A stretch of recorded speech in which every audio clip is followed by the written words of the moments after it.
Sa video na ito ay bibigyan po natin ng tunay na kahulugan ang salitang analysis. Hindi lang price jump o candlestick pattern ang pinag-uusapan natin dito. Kasi ang pag-uusapan po natin dito ay tungkol po sa matinding pahayag ni Egrag Crypto na nagsasabing posible ng sumiklab ang pinakahihintay na breakout ni XRP. Sa gitna ng market correction at takot po ng karamihan, may nakikita po siyang signal na hindi nakikita ng mga casual traders. Ito ay tungkol sa isang ascending triangle pattern na halos isang taon nang binubuo na XRP malapit sa $2. Kung tama po ang analysis, maaaring magsimula ang isang malakas na pag-akyat. At yan po ang siyang ating pag-uusapan sa video na ito at simulan po natin sa ating unang katanungan kung bakit po ba mahalaga ang sinabi ni Egrag Crypto. Hindi lamang po basta influencer itong si Egrag Crypto. Siya po ay isang analyst na kilala sa multi-month technical models at saka macro-wave patterns. Maraming retail traders ang nakatingin lang sa daily swings at emosyon. Pero si Egrag ay tumitingin sa structure ng chart. Para po sa kanya, ang behavior ng XRP ay parang isang nakakompress na spring. Habang patuloy po na nabubuo ang triangle support at resistance, unti-unti niyang pinipisil ang liquidity hanggang sa dumating ang time na hindi na kayang pigilan ng market makers ang expansion. Kaya sa kanyang pananaw, ang mga galaw na tahimik ay kadalasang mas malakas kaysa sa mga galaw na maingay. Ngayon ay ano po ba ang ipinapakita ng ascending triangle? Ang ascending triangle dito ay isa pong bullish continuation pattern. May flat resistance sa itaas at mas pataas na lows sa ibaba. Ibig sabihin, bawat correction ay mas mababaw kaysa sa nauna.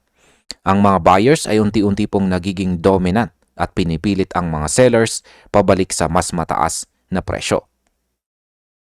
Sa history ng crypto at saka traditional markets, ang mga ganitong triangle ay nagre-resolve ng upward na 70 hanggang 75% ng oras. Ibig sabihin hindi guaranteed pero mataas po ang probability. Kapag nabasag po ang top resistance, kadalasan mabilis po ang follow-through.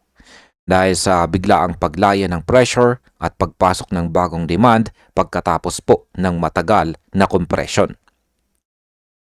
Ngayon ay ano naman po ang sinasabi ni Egrag tungkol sa probability ng breakout?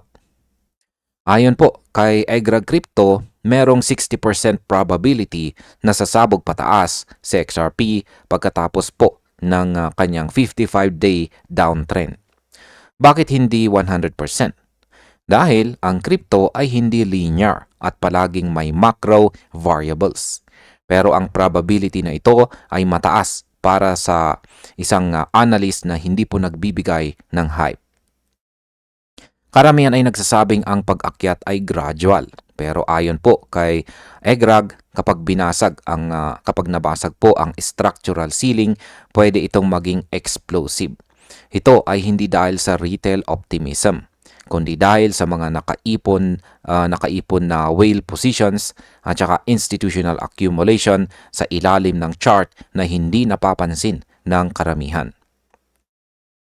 Ngayon ay bakit po ba sinasabing whale accumulation ang siyang nag-uudyok? Kapag ang mga whales ay pumasok, hindi sila bumibili ng paunti-unti sa spot retail style. Gumagamit po sila ng strategic bids, OTC desk at saka private liquidity pools para hindi masira ang presyo. Sa kaso po ni XRP, maraming observers ang nakikita ang silent accumulation sa mga low levels pagkatapos ng correction. Ito po ang dahilan kung bakit malakas ang divergence sa price action at saka on-chain metrics. Sa layman terms, nakikita mong flat or pababa ang presyo, pero unti-unting nauubos ang supply sa open market. Ito po ang eksaktong kondisyon kung saan kadalasang pumapasok ang explosive breakout. Ngayon ay ano po ba ang papel ng macro at saka regulatory clarity sa narrative? Hindi po technical lamang ang laro dito. Sa macro environment, ang asset na may solid use case at saka legal clarity ay mas attractive sa institutional capital. Si XRP po ay may unique positioning dahil sa kanyang role sa cross-border settlement at saka liquidity solutions. Sa mga panahon na mataas po ang uncertainty, mas pinipili ng large entities ang tokens na may structural narrative kaysa hype narrative.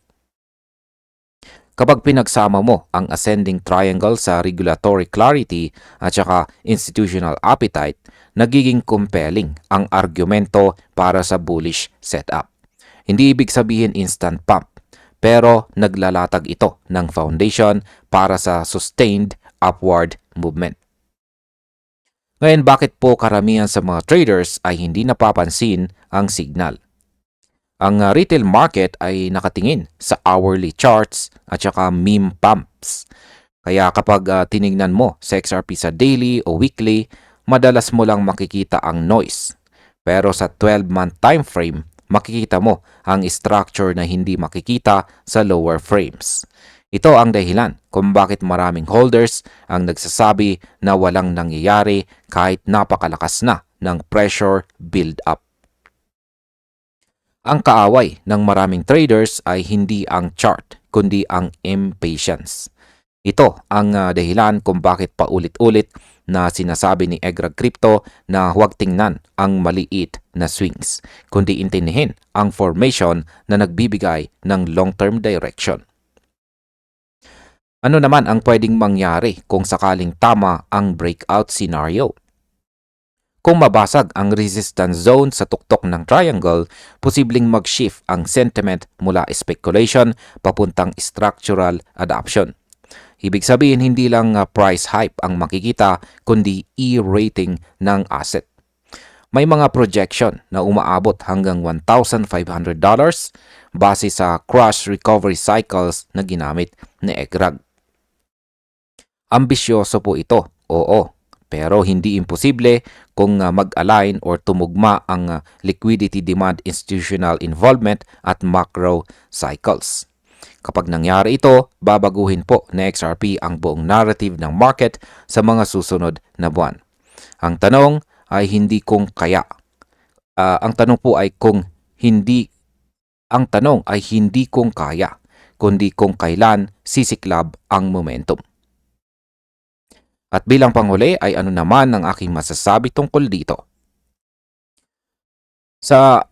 Mga ka-crypto, hindi tayo dapat tumingin sa hype, kundi sa signals na mahirap dayain.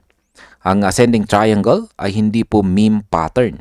Ito ay indicator ng balance of power sa pagitan ng buyers at saka sellers. Kapag sa XRP ay nagpasya na basagin ang resistance, malamang ay makita po natin ang pinakamalakas niyang galaw mula noong nakaraang bull cycle.